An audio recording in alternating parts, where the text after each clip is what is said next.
Congress of the International Society for Research in Children's Literature, Aesthetic and Pedagogical Entanglements, organized by the Center of Advanced Studies in Educational Justice of the Pontificia Universidad Católica de Chile, with the support of its faculties of Education and Letters, and in collaboration with the University of O'Higgins. We also wish to thank the presence of our simultaneous translation team and our sign language interpreters who are helping to make this Congress more accessible to all of you.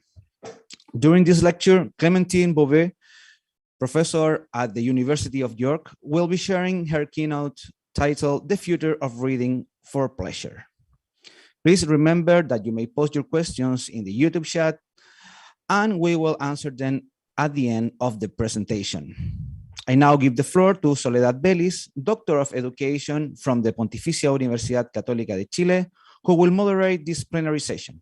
Soledad Vélez holds a PhD in education from Universidad Católica de Chile with a thesis on Death of Picture that follows a post-humanist conceptual framework.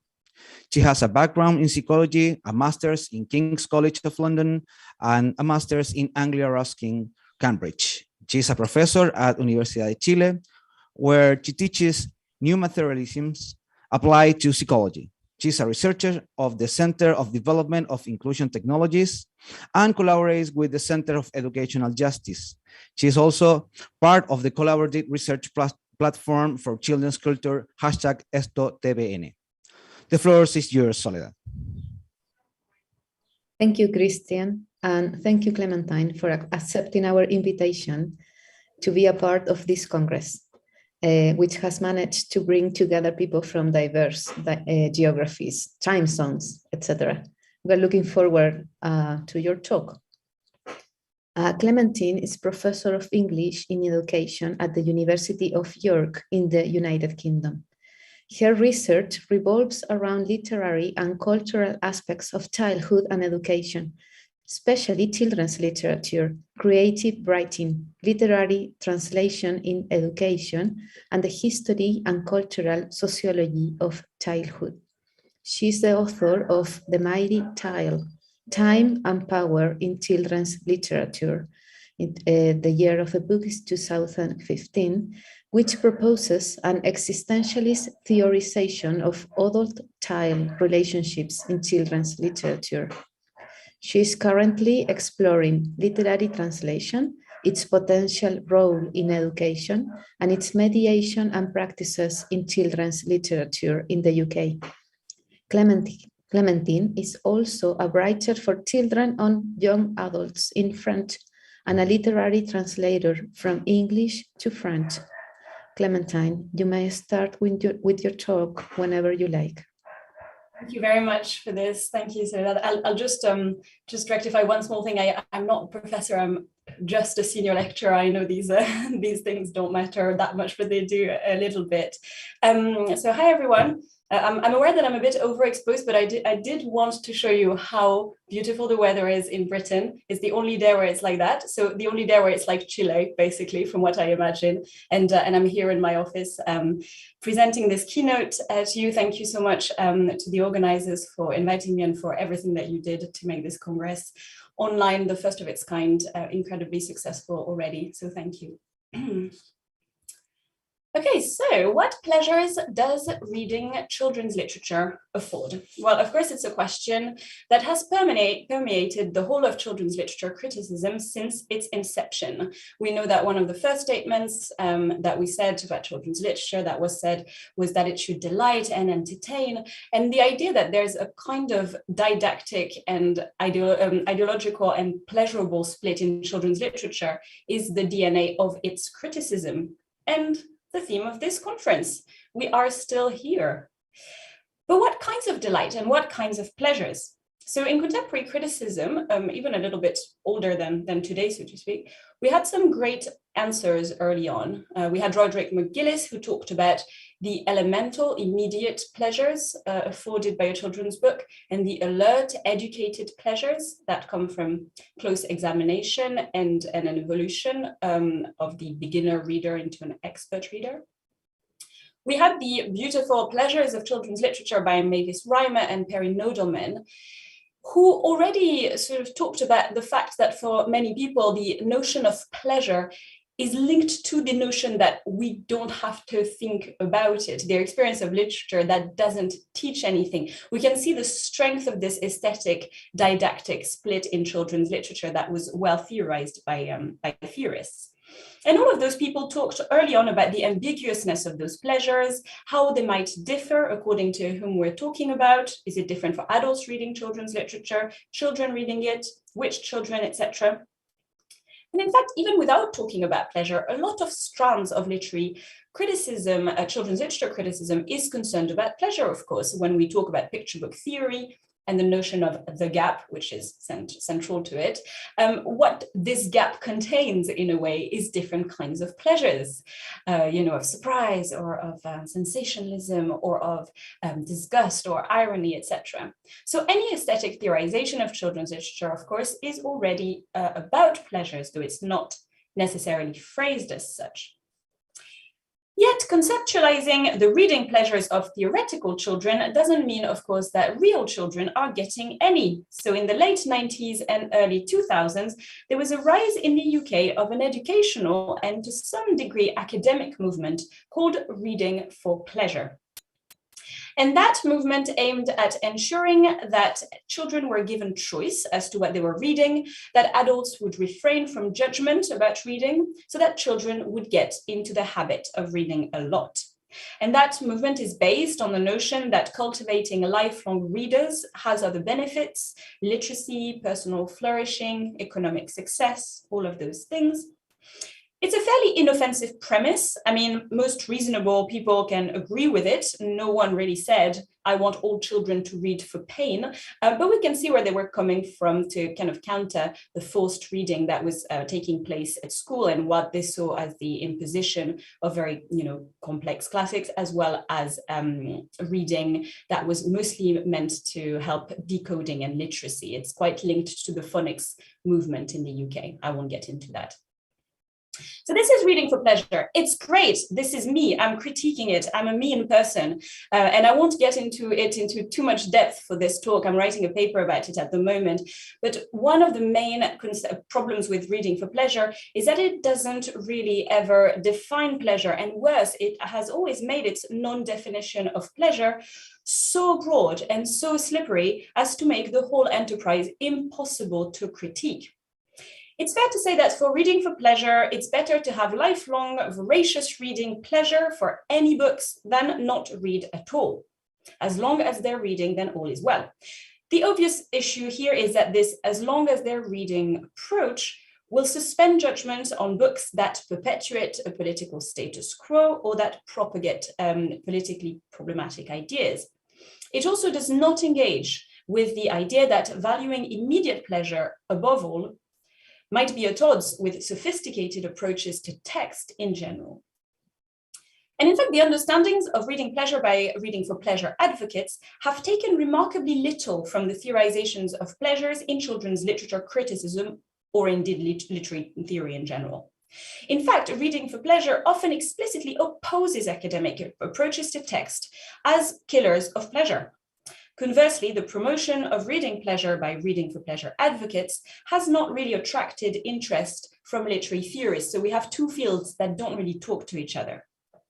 And then we have today yet another different strand of thinking about reading pleasure, more discreetly, but very surely. And that is the kind that's been given to us by politically conscious literary theorists, whether academic or indeed para-academic and online. It's the strand that runs from people like Redine Sims-Bishop to Ebony Elizabeth Thomas, Debbie Rees, Philip Nell, the kind that thinks about the ethical responsibility in an unequal world that children's literature has to think about its political commitment to young readers in giving, for example, fair representation, in fighting what Chimamanda Ngozi Adichie calls the single story of the world from a white middle-class minority world perspective. Now, what we don't always talk about, or what we don't always see actually, is that this political question is eminently still one of pleasure. It's just that reading pleasure comes in slightly differently in this reflection. There are different domains, so different questions of pleasure. That strand is no longer what kinds of pleasures does children's literature afford in the absolute sense, like children's literature theory used to, or how can we get children to read for pleasure? Although, of course, it contains those questions, but it's more who is getting what kind of pleasures from which books in children's literature, and I think this is important, who is being actively harmed by those pleasures. So, of course, there's a connected ethical question, which is it okay to allow for some pleasured subjects to the detriment of other harmed subjects at all levels of the text? That approach has been a blind spot for reading for pleasure forever, and it's only just getting to the consciousness of literary theory to an extent. So what we see today as a political issue in children's literature theory is always already an issue of the conceptualization of reading pleasure.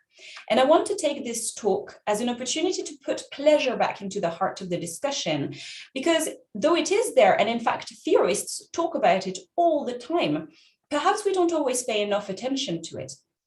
The critical texts we do have are always reconceptualizing the kinds of effective engagements that we have with text. So, for example, we have Ebony Elizabeth Thomas, why is my slide not showing? In The Dark Fantastic, who talks about her choice of fantasy as longing to dream, she says. And the literature she was reading afforded her immediate pleasure. But for a long time, until she encountered other literature and criticism, she was unaware of the ethical cost of that pleasure. Philip Nell talks about, you didn't see that quote for long enough because there was a lag. Sorry, do read the book, it's amazing. Philip Nell talks about the remembered pleasures of childhood reading that make us so keen to keep hold of them, even if they're highly politically dubious. In other words, there is a problem because there is pleasure. So he talks about the discomfort of that situation of being, in the situation of someone who loves a book that has become, very, very clearly, part of the ideological issue. So pleasure is everywhere in those discussions, yet we don't say it enough, perhaps. It's an issue of the fact that children's literature critics and many readers have come to the point where they can no longer find in the books that they read the kinds of pleasures that they used to think of as unproblematic. Pleasure, or lack thereof, has become something that nags us all the time. So the changed awareness of the political makeup of those books has changed pleasure. We've got a bunch of readers online, academics, young, old, etc., who talk about the books that they can no longer find pleasure in, or they talk about the changed nature of it, the examined nature of that pleasures, those complexities of that pleasures, about the links with authorship. All of this mingled with recognition that this pleasure can be full of pain as well. So these are expert readers. I can't really say whether it's true of younger readers, and I think there's a good reason for that, which is that actually the modification of pleasures occurs, I believe, the more expert a reader here is. And here I'm following Maria Nikolaeva's definition of expert reader, which refers not so much to age as to sustained engagement with texts and also with commentary on those texts. So for younger or more inexpert readers, we've tended to think of their potential pleasures as problematic, but the need to address them is quite radical. For example, shielding them from problematic books that might give them pleasure. But that's a problem, of course, because our reading pleasure is always already more complex than something that we just switch on and off, or that we can just, not look at. We can disapprove of something and still find pleasure in it. In fact, we observe such ambiguous pleasures in ourselves all the time. We see it in young readers' reviews of books, for example. There are some passages from beloved children's literature that we just don't enjoy anymore. And that's not, or not just because we've developed a kind of horrible woke superego that in the world of the internet is ruining everything. It's more that my aesthetic taste has modified itself, and that it's learned to look out for a number of unsubtle literary devices that used to give me unrestrained pleasures. And that might be even in very sophisticated works. It might be even in great works of art. We see here that there is a close connection between the aesthetic and the pedagogical. We see here that it's happened thanks to close pedagogical contact, not just with the text, but also with the discourse around those texts, both the academic discourse and the lay criticism. That commentary has made my pleasure evolved. It's not that I'm repressed, is that my literary understanding has deepened. That is to say that political commentary on texts and textual criticism have an effect on the aesthetics of text. And that's very important. When we read something that durably modifies our sense of pleasure, not just for the text it talks about, but for whole categories of texts, we see here that it was never really a question of conflict or tension between the aesthetic and the pedagogical, between the didactic and the beautiful, between the pleasurable and the educational. It's just that there was never any distinction, of course. What we absorb cerebrally, intellectually, has an effect on what we feel and how we aesthetically connect to a text. So what this says, of course, is that reading pleasure is teachable. This is something that Roderick McGillis says in his essays on the subject, which are a little old now, but frankly really deserve rereading today. He has some really splendid essays on pleasures in children's literature, and he is very keen on the idea that reading pleasure, it's teachable, it's not automatic. And also, and this is important to me, it's not just linked to the intensity of engagement with narrative. I personally am a strong advocate against absorption or addiction to books as a measure of pleasure. This might come from my personality as a reader, because I don't like addictive books very much, but I promise there's also an intellectual component to it. I think the problem is that addiction, absorption is a mode of engagement with narrative. It's not a synonym for reading pleasure. And it's seen as key by reading for pleasure advocates because it cultivates enthusiasm for reading, of course, and it eases into literacy. Absolutely, I agree. But it's led to the kind of mildly benevolent, conceptual conflation that as long as children read voraciously, everything is fine, they're probably having pleasure. It's also led to a kind of chronological approach to literary theory. So it's like, let them have pleasure and be absorbed now, and then we can talk about literary quality, or indeed never. And then we can distinguish different types of reading pleasures, or maybe not. But the fact that absorbing fiction can give enormous pleasure also means that it's at the mercy, of course, of political passiveness. And that has clear economic ramifications, which reading for pleasure has not really addressed. Learning to read, said McGillis, involves learning to be passive receptors, learning to accept what we do and experience as if it were inevitable, of course. And absorption or addiction as a mode of engagement with narrative has extremely clear economic, financial reasons that I won't get into because they're extremely obvious. So we're at a point in children's literature theory and lay criticism of children's books where there's two worries and two different kinds of solutions that are running parallel and that have to do in some way with defining reading pleasure and therefore with the future of reading pleasures. One worry is that children don't read enough or don't take enough pleasure in reading, and the solution there is to let them choose books that they will draw pleasure from, and this, whatever the books. Let them be enraptured in the hope that the rest will follow and that they'll turn into lifelong readers. Some say even discerning readers who will grow in knowledge and aesthetic sense. So mediators are crucial facilitators of helping children choose from books, helping them extend activities of reading into the real world, etc., etc.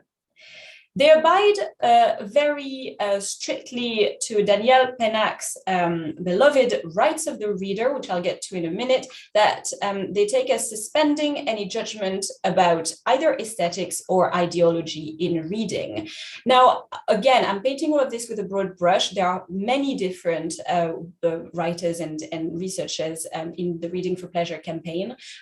So, obviously this should be taken with the caveat that this is not a paper on reading for pleasure campaigners. But this is The Rights of the Reader, if you haven't seen it before, by Danielle Pennack, with a number of rights of absolute freedom for the reader, right not to read anything, the right to mistake a book for real life, the right to dip in, etc., etc. Interestingly, they never mention, or I've never seen it at least, this other part of the same novel by Daniel Pennac, where those rights of the reader are proclaimed, which say the fact of the matter is that there are good novels and bad ones. Names can be named and evidence given. There is a literature of quick fixes, cast in a mold and trying to make us fit that mold. Daniel Pennac is actually a very conservative writer in this book, and it's an interesting fact to me that it's been, that it's been so taken by reading for pleasure advocates in the Anglosphere, whereas actually the book is very conservative in its judgment, and actually definitely talks about the necessity to have literary taste and ideological and aesthetic enlightenment. On the other side, there's a politically active strand of criticism, which is also interested in children, but is aware that reading pleasure is not innocent. In fact, there are very often guilty pleasures, so to speak, that exist at the cost of social justice. And again, there are operations to sensibilize people around that through para-educational events or in conjunction with reading events or online, etc. I had fun thinking that from the political perspective of children's literature, maybe we could rename this whole rights of the reader, the duties of the reader, and they kind of would work. The duty not to read, in some cases, the duty to skip, the duty to not finish a book. I'm not sure the duty to mistake a book for real life would work, but definitely the duty to be quiet would. So in the future, we've got an issue. What do we do with that double vision of pleasure? We want children to read with pleasure, but we want them to be aware that their reading pleasure is not neutral and that the pleasure-giving mechanisms of many books are premised on active harming of certain groups of people. Also, that many books that give immediate pleasure sustain the economic dominance of specific genres, authors, or national literatures, which tend to lead to standardization and to render invisible a huge slice of literature around the world that doesn't adopt those pleasure-giving strategies. Now, there's been important work on the entanglements of the didactic and the aesthetic in children's literature theory in the past few years that has shown that pleasurable didacticism is a central thing in children's literature. We've got Louise Joy's beautiful book, Literature's Children. We've got Lisa Sainsbury's studies of ethics and metaphysics of children's literature, which show that children's literature, being an education into literature itself, is an education into reading pleasure, as well as an education into the world.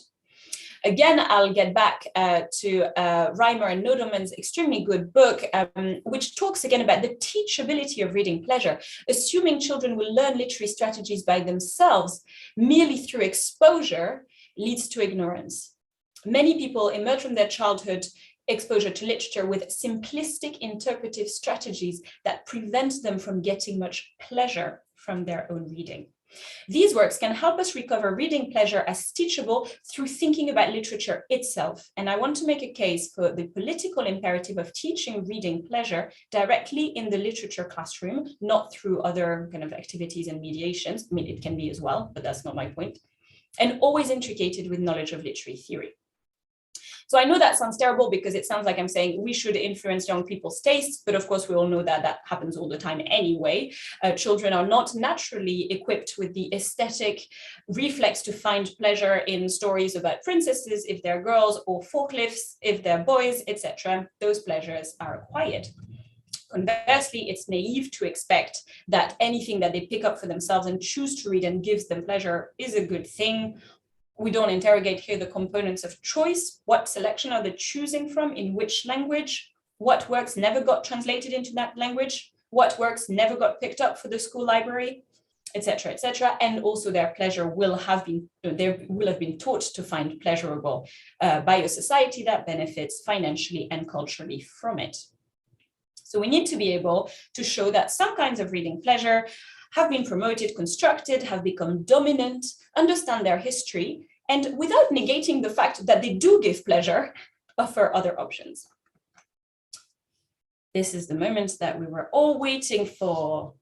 We're going to talk about sex. By the way, I was struck to see that the first keynote was quite similar to mine in a lot of respects. I feel that we're talking about the quantum entanglements of our two minds just before this. It's not just aesthetic and pedagogical entanglements. So I'd like to make links with another political fight that has had a lot to do with pleasure in recent years. And that is the fight that feminists, queer activists, etc., have been fighting in the past decades. They've been very good at retheorizing gender and relationships as not just a cerebral political question of political imbalance, but also about an opening up of the imagination to pleasures as yet undiscovered that challenge the quote unquote single story about sexual pleasure. So I know it sounds a bit perplexing that I'm talking about children's literature and suddenly about sex, but of course I'm getting this from the whole history of pleasure, of reading pleasure in theory, starting with Barthes, of course, and his famous theorization of reading pleasure, plaisir, and jouissance, orgasm. One of them being quite similar actually to McGillis's vision of elemental pleasure. It's comforting, it confirms the self, it comes from habit and recognition of literary devices. You can explain it, it comes from familiarity. The other one is, and it's linked to a bourgeois aesthetic in Barthes' thought. The other one is jouissance, which is a much more unpredictable kind of pleasure that's triggered by texts that have vulnerabilities in them or expose vulnerabilities in myself that make me become a cleft subject, he says. The pleasure of getting lost, of course not in the sense of addicted, but in the sense of not knowing where our identity lies anymore. It's also an active pleasure with a resistant text.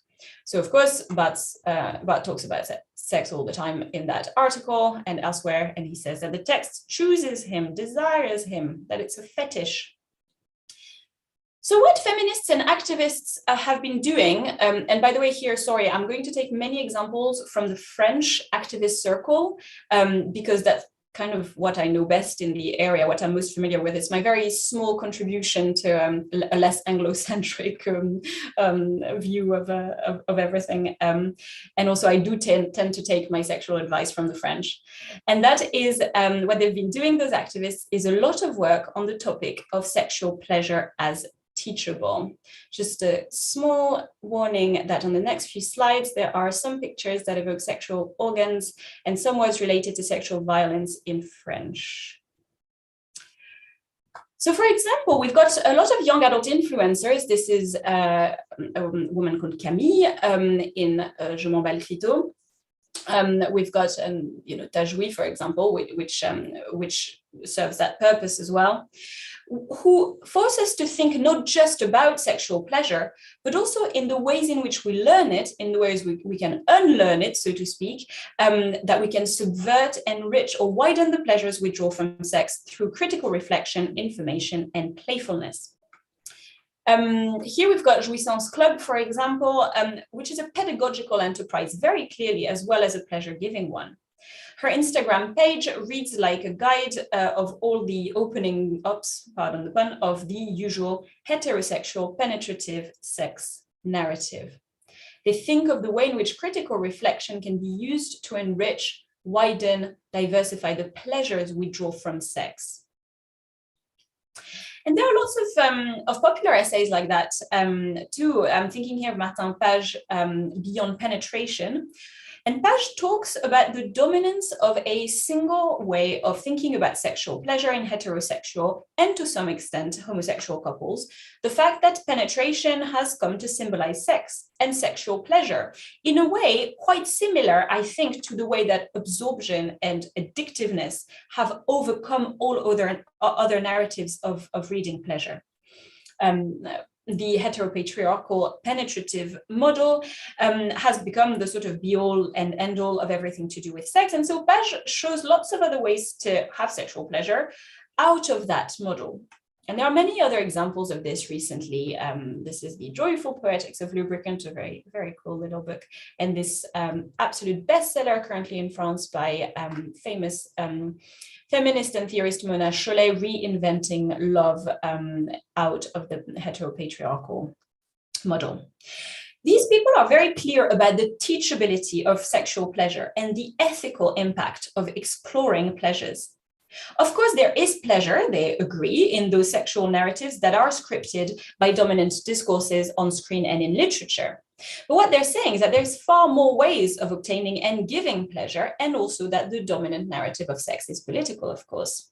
That's not particularly new, I agree. So the secondary narratives that they offer are political because they challenge that. And the pleasures they describe come in part from transgressing the sexual narrative of the heteropatriarchy by doing things that are unthinkable under that regime. For example, the penetration of heterosexual cis men by their partners. And this is important because we're not talking about canceling all heterosexual sex or penetration, of course, but we're attempting to create counter narratives of pleasure in which the aim is to have effects that are unsettling for the system of pleasure that in existence. So why am I telling you all this? I think there are parallels between it and my own approach to reading pleasure. Both pleasures are always already political, analyzable, explainable as such. They're not a given, they're constructed, improvable, teachable, modifiable. And they're able to be subverted to a great extent in the realm of the ludic or the playful, rather than the censoring or the not giving access to it. They involve responsive, interactive, curious citizens who are understood to be educable. They do rely not necessarily on a hierarchy of pleasure, but at least that some need to be shown that are less obvious than others taught, that they rely, some of them, on initial transgression of norms, that they can be unfamiliar or initially unsettling. And particularly for those people in dominant positions in society, those unfamiliar pleasures are equivalent to being unsettled, taken down from one's normal domination. And part of the challenge, of course, is to get those people to still gain a pleasure. This also means the opposite, and that's perhaps more controversial, of course, the notion that it's sometimes okay to consent to the pleasure of problematic, quote unquote, books. This is a book called Women Are Bored in Bed, Les Femmes sont mères de lit by Sonia Ferchak. And she talks about the fact that within a feminist approach to sex, it has become difficult to think what to do with the real fantasies of feminists who actually want to be subservient in bed. But she says precisely the good thing is that within a feminist approach to sex, we are able to distinguish between those situations where this gives us no pleasure and those where it does, and to seek and pursue those ones. A willing submission to the values of heteropatriarchy might be adopted sometimes as something of the order of the playful or the carnivalesque, as Bakhtin would say. In that case, pleasure is not necessarily oppression, it can be playful. But this happens only once the structures of power have become so well examined that they are able to be relegated to a part of the ludic realm. And similarly, it's only once those structures of power that govern reading pleasure have become exposed, explained, subverted, that they become a part of the ludic realm and can be reintegrated as sources of pleasure. Roland Barthes here again, talking about the fact that we should not wish for a text without a shadow, as he says.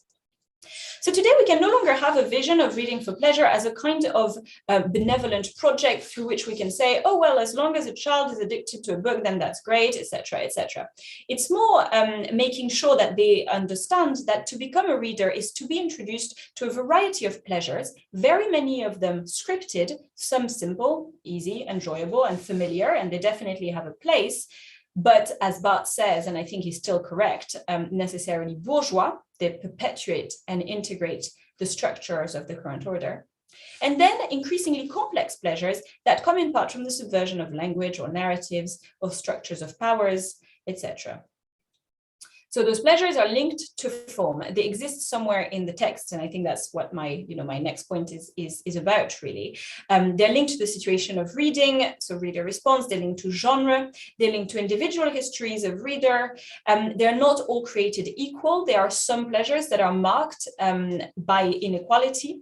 They are not universal. They can always change and be critiqued. So it doesn't mean that we should stop giving children books that give them the pleasure we no longer agree with, but rather by incorporating those books into the realm of the pleasurable, we can unlock other kinds of heretofore undiscovered pleasures.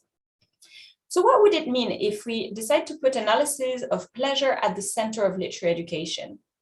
Well, first of all, of course, it's good to open up reading lists, widening horizons, having diverse books, but that's still an issue of mediation.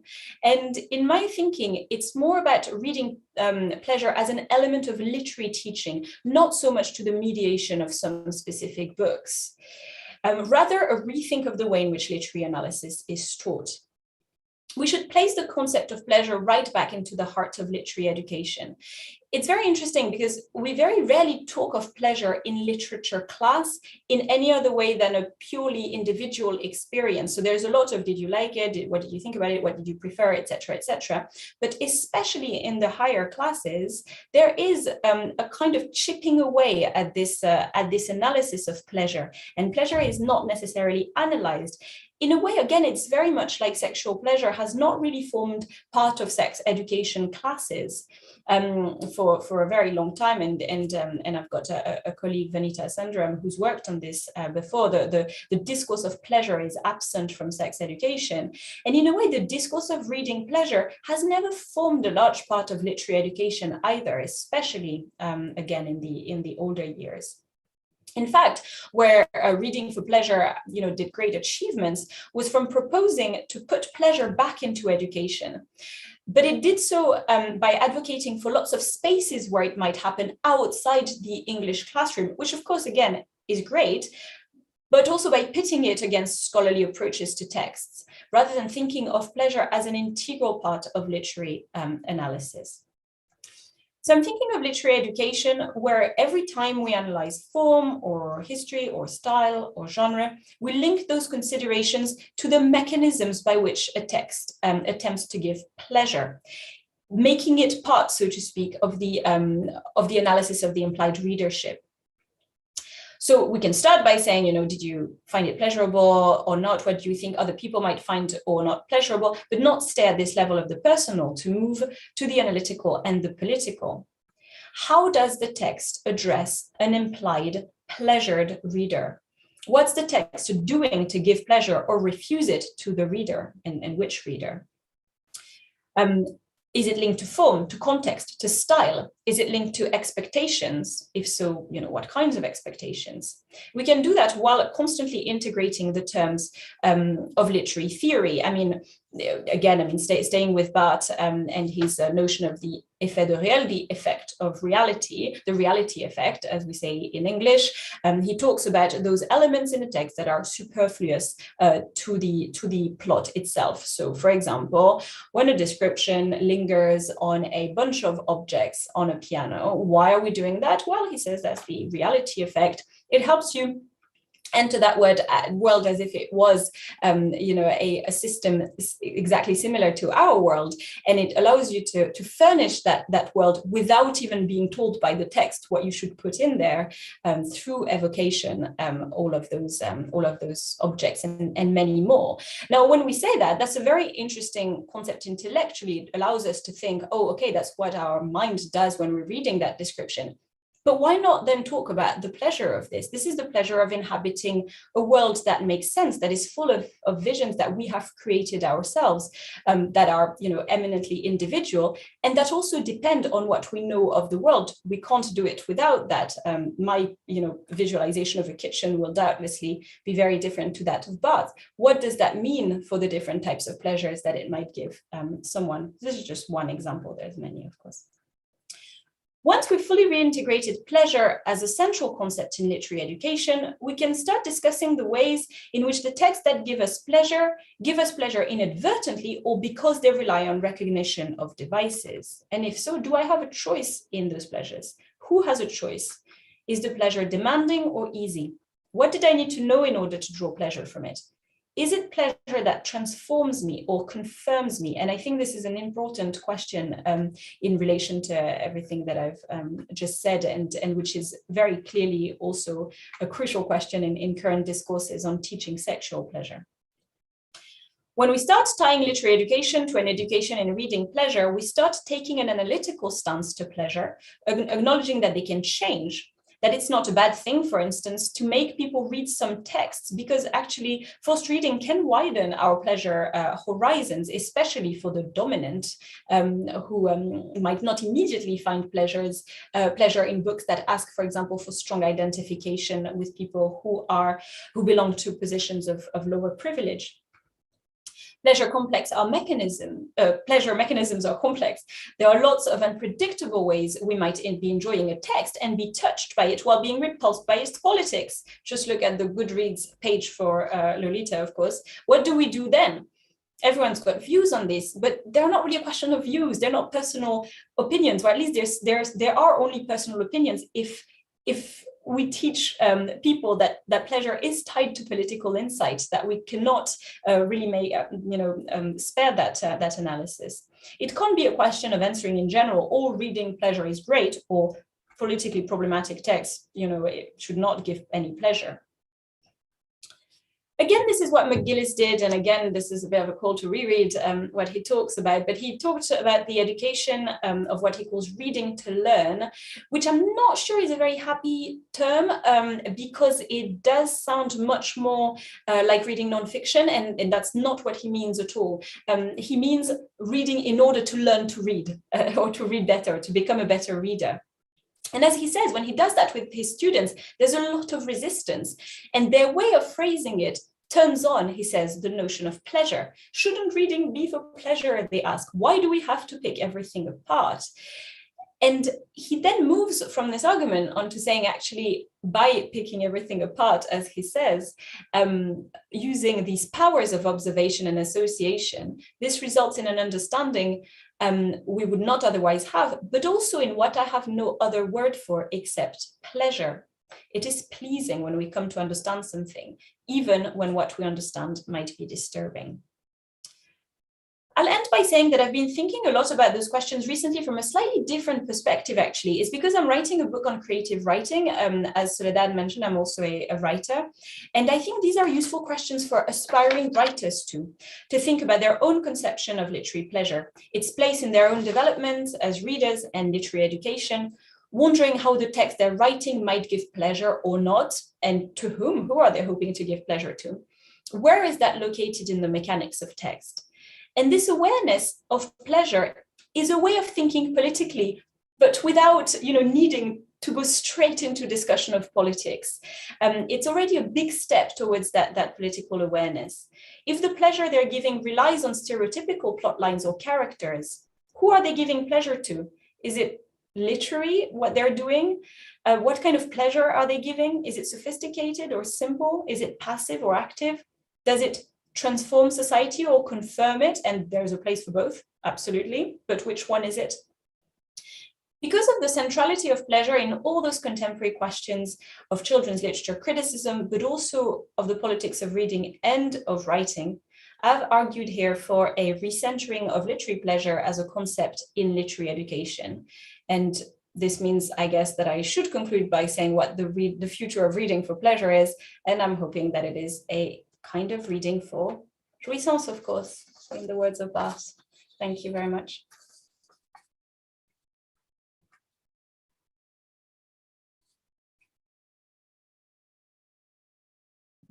Thank you very much, Clementine, for your presentation and for your insights also about this subject.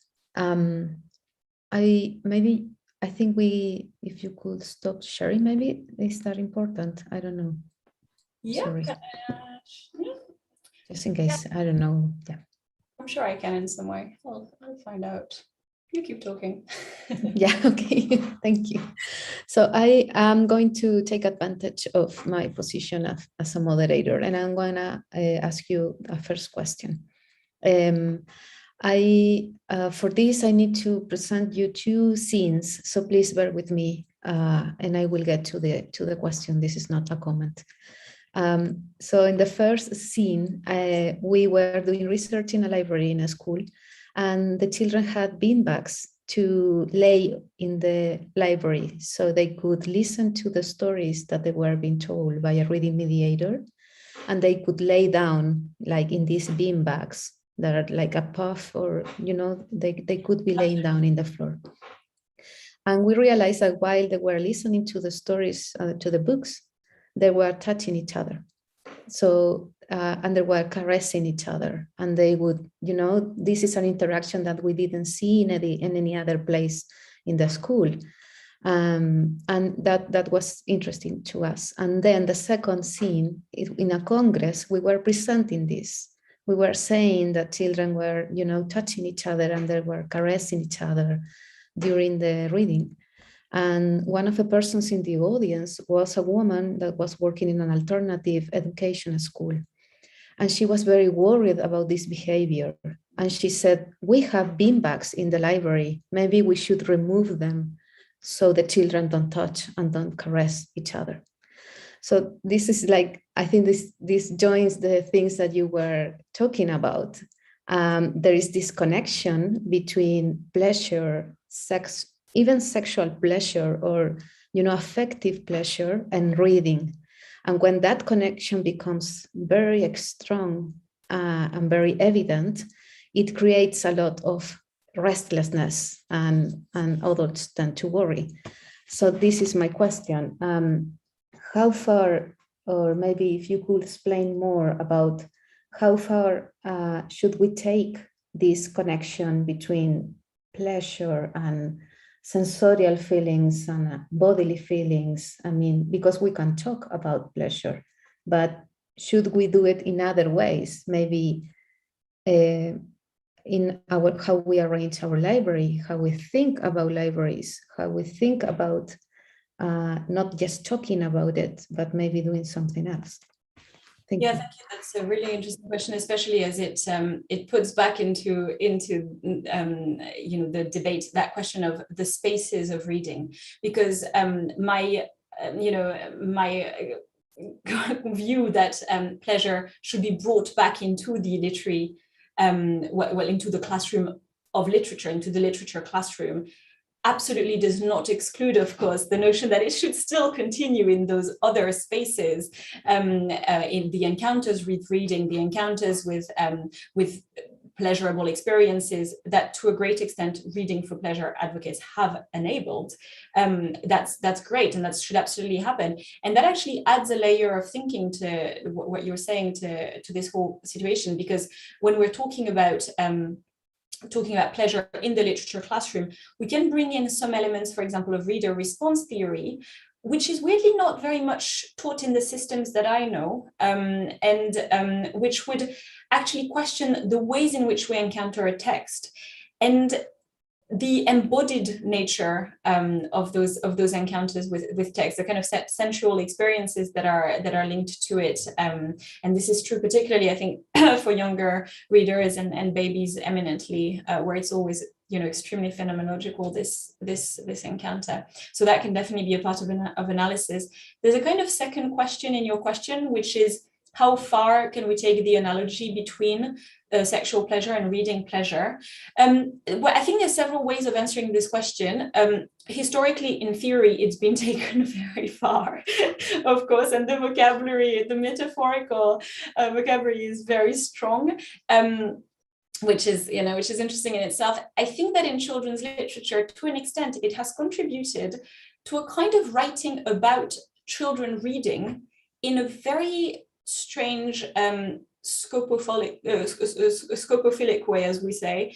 I wrote an article about this once, about the ways in which children reading are viewed by the adult gaze in children's literature, and the sort of sensual, or even, you know, the erotics of child reading that arises in those circumstances. There's definitely something of a fetish in watching children drawing pleasure from books, if that makes sense, and that's definitely a thing in children's literature and beyond as well, in any way of writing about childhood. I think the analogy here interests me most in its political dimension, the ways in which challenging a dominant narrative of pleasure allows for its incorporation into the playful, and that's very, I think, powerful in current writing about sex. Thank you so much, Clementine. We have a few more questions from the chat in YouTube. I have one question from Macarena Garcia. She asked about that reading for pleasure seems to be like an adult, like you were saying in the answer before, like an adultist discourse in which we take for granted certain benefits reading gives to children. She wonders, though, if we should think this more in terms of how we educate ourselves, the adult scholars and the adult mediators, in examining the politics of our pleasures. In other words, maybe we run too quickly to say that children like so-called low-quality literature that can be labeled as sexist, racist, or neoliberal, yet we do not examine enough what we consider adults to be of quality, and who gets excluded when we do so. Yeah, it's an interesting thought. Okay, so the way I'd answer this is that there's different questions in there. There's a question of literary quality, and in the way ideological aspects are yet another question, and we can have we can have different thoughts about that. I guess the point is not to decide on a hierarchy of literature or a hierarchy of taste, either for the facilitators, mediators, or for the children. And I, on a personal level, I connect absolutely and totally to an adult who looks at a child who is greatly enjoying a book, who is being absorbed in it, and to think this is great, like this is what I want to see. I recognize this, I understand this. The point is more, what do we do with those concepts from a pedagogical perspective? Because what interests me here is the fact, I think, that our encounters with commentary on texts has an effect on our affective connection to text, and that bears repeating. I mean, it sounds obvious when you say it, and actually it's not that obvious in our way of thinking about text. What we tend to think is, if we question our desire, our pleasure, if we question our, if we analyze text, if we look at our, the literary quality of our text, it will generate knowledge about literature, and it will make us into more reasonable people, for example. It will be more knowledgeable in literature. Or if we don't say anything, we will keep that innocent pleasure and it will be great. But actually, that third route is actually, if we say something about that pleasure in such a way that it has an effect on our affective experiences with text, we don't lose anything. We only gain it. You know what I mean? Like, we don't necessarily depreciate that pleasure, but we make it more complex. We discover in ourselves ambiguities that allowed us to find pleasure in those texts. So maybe this is what, to go back to the question, mediators can do as well. It's probably true, though they are expert readers, and I would assume that most of them are already doing that quite a lot. Brilliant. Thank you, Clementine. I have another question from Omar Davison. He's wondering about which discourses about pleasure for reading do you see in the school curriculum, and which will be the dominant perspective according to you? Okay, so in the curricula that I know, which are mostly UK based or French based, these are very different landscapes. So reading for pleasure is a very Anglo-centric movement, from what I can tell in its current iteration. The French school system is slowly integrating the notion of, for example, chosen reading, and the people that I see when I do school visits are very much people who adhere to that, and that's great. It's interesting that Pénac was writing already in the 80s in France about the necessity to read out loud in classes, because this was not part of common practice in France, and is still not that common. I mean, it increasingly, but he was saying, we need to teach children that reading is not just reading with the eyes, it's also reading with the ears, and we are getting this experience. And then, once they're hooked onto that, they can read great books. And now there is a flurry of initiatives to increase reading pleasure. what I'm seeing is initiatives that are sometimes led by individuals, sometimes within the school. So of course we can think of World Book Week, etc. But all initiatives that invest spaces that tend to be para-educational or that tend to have their own time for them, so like chosen reading time. So for example, in France, there's schools that do 15 minutes of chosen reading just after lunch for everyone, including staff and teachers and students, everyone.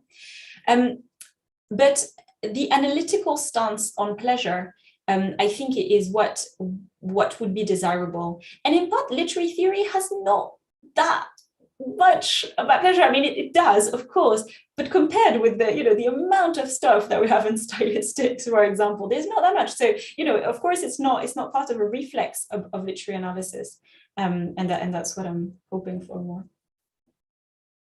Yes, I understand. Here we have, I think, I may be wrong, but I think that we have a strong influence by the engagement idea. Yeah. As you were saying, that reading for pleasure is like a theoretical framework that's important in the UK. I think here is maybe the engagement that's from the PISA test, the standardized test.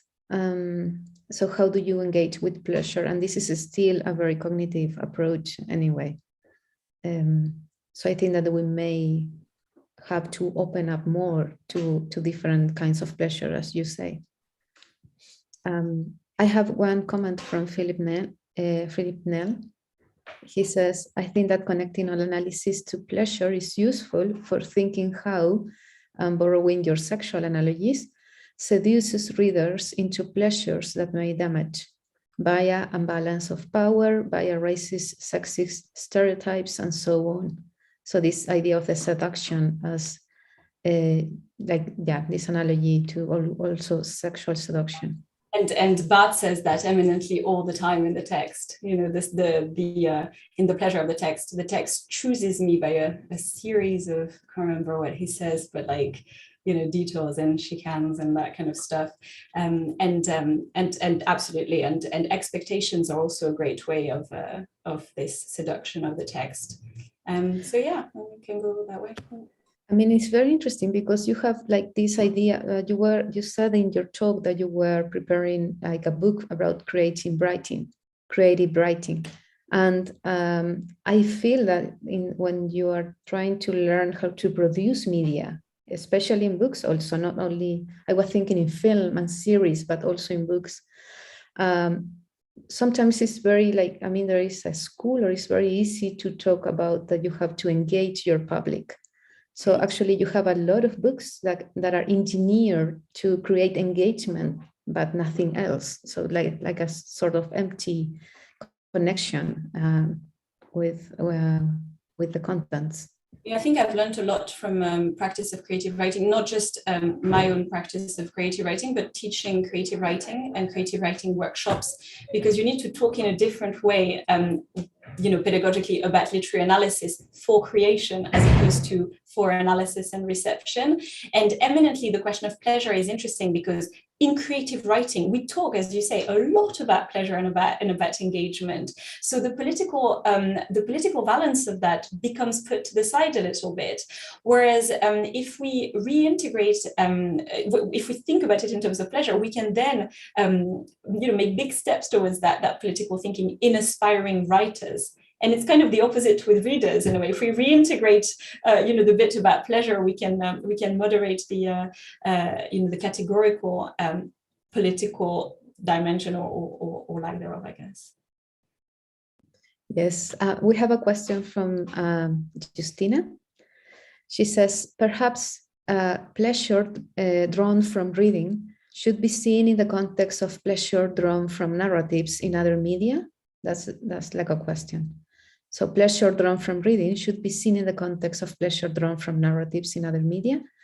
Perhaps Western children, in fact, experience these other pleasures more frequently.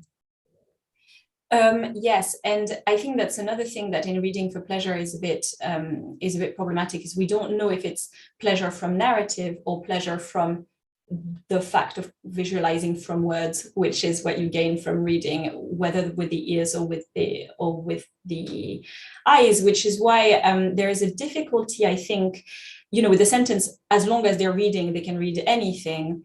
Is that preferable to, only consume, other types of media that are great, very demanding, and give a lot of sophisticated pleasures? And I think there's a lot of reflection that hasn't yet occurred on the sophistication of pleasures across media, and the ways in which different expectations are fulfilled, for example, or not. The engagement of young readers and their active critical skills, the engagement of their active critical skills in specific media rather than others. There's literature has always been put on a pedestal, and I mean, we're here and we think that too.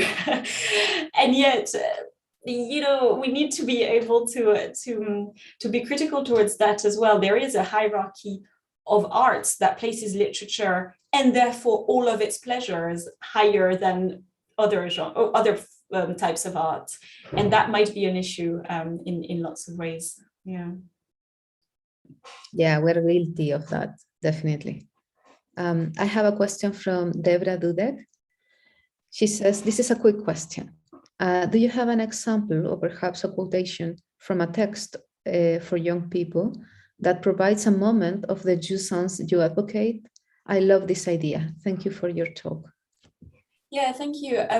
So I think it might be a bit, I would be wary of saying this is a text that has an example of jouissance, simply because, so to be fair, Barthes does say there's texts of pleasure and texts of jouissance. And I think in his understanding, the text of jouissance is always one that is going to rely on a, again, like unsettlement of the self, or unsettlement of dominant positions. But of course, it's not always a guarantee, far from it, or else, that would be too easy, so to speak. And also it can be different for different people, because when you think about it, if we go from the principle that a text of jouissance, for example, unsettles the dominant self because they find that they are able to find themselves, to see themselves in a position of less dominance, for example, but that they enjoy the experience. And here I will draw the link again to sexual pleasure and the notion of penetration of heterosexual cis men, which is a big topic in those texts that I've talked about. Now, of course, this is much more relevant for some slices of the readership than others, right? There are some for whom these might just be texts of pleasure, right? If they recognize themselves in there. But for the readers who are not used to reading from the perspective, from the point of view of someone who is so far removed from them, that might create, trigger an unsettling of the self, a kind of unpredictable pleasure, incomprehensible pleasures that that lead to this kind of epiphany. I mean, I can give a personal example, which was when I was a child and I discovered Robert Cormier's Fade, which is an incredibly violent text and extremely unsettling, and that showed me in this extremely blunt way, some of the most gruesome scenes that I'd never been used to. And I remember very clearly having this this cleaving of this is not okay, this is not moral, this shouldn't happen, and I am enjoying this greatly, this is incredibly, this reshapes me, it transforms me, it never confirms me. There's a vision at some point of a young girl who was my age, who's in a situation absolutely horrible, and I should have closed my eyes and stopped, and I didn't, and it was a stage in my literary experiences where I understand, I remember feeling this very clearly, this discomfort. And again, the question of discomfort is one that's tackled a lot by contemporary scholars. I think it's important to mention it again. Yes, I understand, like to incorporate more discomfort into pleasure as well. Like because discomfort can come from transgression of scripts, and so it's not discomfort because against our freedom or against what we are. It's against everything that we know, and it can still trigger pleasure. Yes. I have a question from Maria Paz Leiva.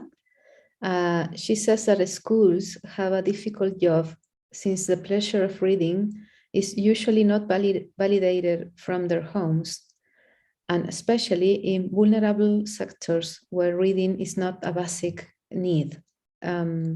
She asked, how can we face this? But I think that this is also an opportunity to ask about how do we see the relationship between reading for pleasure and certain socio-economical groups, as is reading for pleasure is only a bourgeois, like something that only the higher classes can enjoy. Well, I think what reading for pleasure advocates have been very good at doing is showing the variety of reading materials that that children do consume that are not traditionally understood necessarily as reading. And they've been very good at saying, and I see that all the time, by the way, in classes that I go to, all the time, like those children, they don't read anything, they only read manga. And you're like, it's a contradiction in terms, right? So first of all, there's a notion of, looking at what is actually being consumed as texts, and texts can be nonfiction, texts can of course be comics and manga, texts can be informative texts in the library, they can be things on the internet, and I think Reading for Pleasure is very good at that. Actually, as a campaign, they've been very powerful at showing that to us. The second thing that I would say actually is that there is a tendency for people today, for young readers today, especially teenagers, to on the internet, for example, and in online communities particularly, to do lay criticism of children, of books in general, young adult books in particular. We know this. I mean, we're talking Twitter, we're talking Bookstagram, we're talking Goodreads, this sort of stuff. That kind of lay criticism can be extremely sophisticated and incredibly interesting from a philosophical and literary theory perspective. And we can tap into that in the classroom. So when I go and visit classes as a writer, I'll get some reviews of books that are that show exactly the kinds of ambiguity, discomfort, paradoxal dimensions, that are hugely valuable from a reflection perspective. And rather than saying, yeah, but that's your own feelings, like we're not interested in whether or not you identified with Lolita and therefore it made you see the book differently. It's kind of like, oh wait, so this is interesting, your position as a reader, in the same situation as the young girl in the same age, how does that modify your experience of text? And I think tapping into that lay criticism, which is not necessarily, which can come from, if you're forcing a child to read something in a class, they will have opinions on it. And that's all children if they have to read a book in a class. So already starting with the books that they are being read to in class and that they are being asked to read, and listening for those moments where their lay criticism has opportunities for theory, that might already be a way of talking about pleasure without necessarily saying like, oh, so children, what have you been reading this summer? Oh, you've read a lot, well done, you've read 28 books, you've read 0 book, well, we're not going to talk about you then, Yeah, I understand, because we also focus the idea of reading in books, and it's true that we have here, we have had some talks in Chile also about manga in schools, because it is a force. It's very hard. It's there, and children read a lot of manga. And yes, we have had also talks about how to critically include, for example, other media within classrooms. I think that Maria Paz question was trying to also to ask about how do we do this, or how do we engage in contexts where we think that there are not the same resources like to access or. And I think that's where people like Benak still valid, 20 years later, things like reading out loud, things like, contact with texts in ways that do not necessarily imply that first effort. A lot of the times when, in schools, you'll see entire classes who, they'll say things like, oh, we haven't read the book, someone read it to us, as if they hadn't done anything in that process. And like, of course they have, right? If a whole book is read out to you. And this audio dimension of reading is so crucial, and de-dramatizing the fact that a book does not need to be read with the eyes. And that Benak was saying it already in the 80s. And frankly, like you can't say it enough that reading out loud is very interesting. I've seen also with limited resources, so for example, just one copy of a book in the school library, that sort of thing, really innovative approaches such as literally cutting up the books into segments and giving, like literally cutting it with scissors. It horrifies children, but you know, it's good. It unsettles them. And then giving different chapters to different groups, and each has to read a chapter and sum it up to the rest of the class. Again, that's not the kind of thing that is traditionally done in literature class, but it can lead to really interesting collective decisions. So the notion of well, there's several questions in there, obviously, but like this idea of how to engage children who would not read in their free time, for example, is to use the resources of the classroom time to do some of that reading, importantly. Yeah, thank you. I have a question, like I think you address in the same way, but Jorge Francisco Sanchez, he says, like along the same lines, could you address the reader's hobby outside of formal education systems? What happens when the reader explores on his own? Yeah, well, I mean, yes. So I would say that for in my personal experience, when I talked about the evolution and the modification of taste in response to commentary on text, or in contact with commentary on text, it's not just it's not just academic reading, and it's not just formal education. In fact, my formal education taught me a lot about literary analysis, taught me nothing about reading pleasure. And I would say the way in which I came to encounter the commentary on text that modified my reading pleasures was much more online, actually, and with lay criticism and literary activism. So I think there are still opportunities outside of the classroom to reintegrate those discussions about pleasure and to experience an aesthetic change in contact with pedagogical texts. But in a way, that's not really my object here, because I'm interested in the way in which to integrate it into formal education. So I think it would be a very interesting thing to think about how, you know, more systematically to do it outside of it. But I think it can be done because I know it for a fact. Like many people, myself included, are living proof that pedagogical literary analysis happens outside of the formal classroom, certainly. Thank you. I have a question from Sarah Bankenierwell.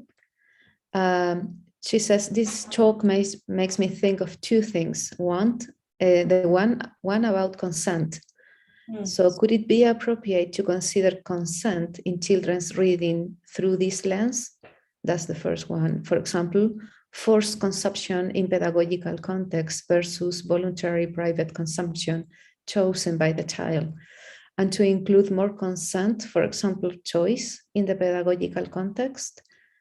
That's the first one. Would you prefer to answer that one first? And then sure, because I had a part in my presentation about that, a kind of caveat, which I out, and to me that's one of the big limits of the analogy, because, and in fact, as I mentioned it in the course of the presentation, I am quite an advocate for forced reading. So I would say here that's my limit, and that's because I believe that for people, especially especially for children who are in dominant positions, and whose choice reading is pretty much their reading, where they will see themselves represented all the time, where all of the problems will be about themselves. Forced reading is and sometimes disrespecting their consent to read is a pedagogical experience. Obviously, I would not say the same at all about sex. So it was a limit that I had. I took it out because it was a bit long, but thank you for allowing me to say it. I could completely see that other people might have different views on this, of course. Yes, of course. So the second one, this question has trigger warnings. I mean, it's about trigger warnings, sorry. We had debates here about trigger warnings in classes due to the risks of reading, revealing a conflict between a student's desire to be protected versus risk, to be protected from risks versus faculty notions of academic freedom and the value of challenging knowledge for students, dangerous reading. So that it's It's a common question, actually. So what about trigger warnings and warning readers about what are you going to read? So, I mean, in a way, I myself use trigger warnings in this discussion, and I do use them personally in my module outlines. I do say, the books on this list, some of them might be might trigger, and then I have a list, broad list of things that might happen. It's difficult, the question of trigger warnings, because actually, if the cost of peace of mind in the classroom and making sure that we have people who are disposed for analysis in the best way possible is spoilers, I mean, sure, I mean, let's do it. Like, who cares, right? I mean, spoilers, it's every single edited version of Romeo and Juliet tells you on the back cover what happens. And I think that there's a lot of bad faith in discussion of trigger warnings, as if it was something that was, that betrayed the essence of literature because it tells people in advance what they're going to read, when essentially, edited classics have done that for centuries. I can see the issue more on a practical level, because you can't always predict where a discussion is going to go in the classroom. You can't always predict who is going to talk about their personal experience. That might in itself, there is a degree of randomness, of course, in any literary and educational discussion, but I think reasonable people know this and are ready for it, and there's a level of acceptance for that. But, and this is my personal opinion, that the notion of putting warnings of some kinds around books that do refer to traumatizing experience, I see more as a measure of kindness than as a measure, and courtesy in a way, rather than a measure of censorship. In my experience, I've never had anyone say to me, well, if that book is about that, I'm certainly not going to read it at all. It's more, reactions tend to be more, thank you for warning me in advance. When I read the book, I was ready. I was in the right mindset for this. But I don't know. Everyone's got their own opinion on this. It's very tricky, and it's not my area of study. Thank you, Clementine. I have to wrap it up, but I still have 3 questions. So I'm going to try to make one big question, okay. So we can finish on time. These questions are by Lemon Mili, Isabel Ibaceta, and Vanessa Josen. So these are very different questions, but they're all related somehow to this idea of reading as work and its relationship to pleasure. So maybe work and reading is more related to, not pleasure, etc. Isabel is also in that line, but is talking about suffering.